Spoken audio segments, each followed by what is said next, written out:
স্মরণ করছি। আমি এই মুহূর্তে স্মরণ করছি বাংলাদেশে কারাতে ফাউন্ডার অর্থাৎ কারাতে যে প্রথম বাংলাদেশে নিয়ে এসেছিল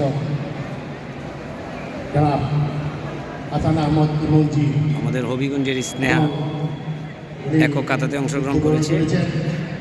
সাথে সাথে আমি স্মরণ করছি হবিগঞ্জ জেলা ক্রীড়া সংস্থার স্নেহাকে দেখতে পাচ্ছেন।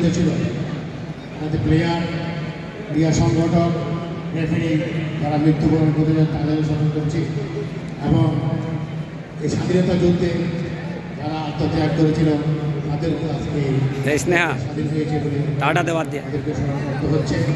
আপনারা দেও স্মরণীয় এবং সর্বশেষ 24-এর আন্দোলনে যারা শহীদ হয়েছেন তাদেরকেও তাদের আত্মা Italian aka ao ওই গ্লাভস আমাদের হ্যাঁ 300 কর্পোরেশন মিলে মোট 87 টিম পার্টিসিপেট করেছিল।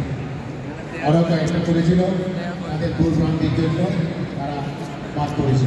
প্রায় 90টা টিম অংশগ্রহণ করেছিল, এখানে 87 আছে এবং পুরুষ এবং মহিলা মিলে প্রায় 700 প্রতিযোগিতায় অংশগ্রহণ। 29তম ন্যাশনাল গেমসে আমাদের হবিগঞ্জ জেলা ক্রীড়া সংস্থার অংশগ্রহণ। হবিগঞ্জ জেলা থেকে টোটাল 15 জন প্লেয়ার অংশগ্রহণ করেছে। গুরুত্বপূর্ণ ভূমিকা যে কোনো প্রতিযোগিতায় নিরপেক্ষতা, রেফারিং হচ্ছে সবথেকে মূল ভূমিকা।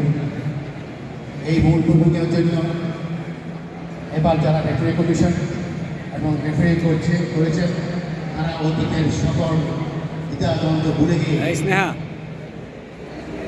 আপনাদের উপর যে পবিত্র দায়িত্ব দেওয়া হয়েছে আপনারা নিঃস্বার্থভাবে এটা পালন করবেন।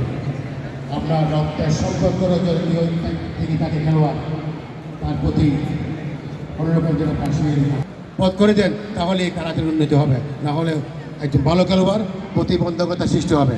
প্লিজ প্লিজ প্লিজ হাত জোর করে বলছি, কোনোরকম অন্যায় করবেন না। যেটা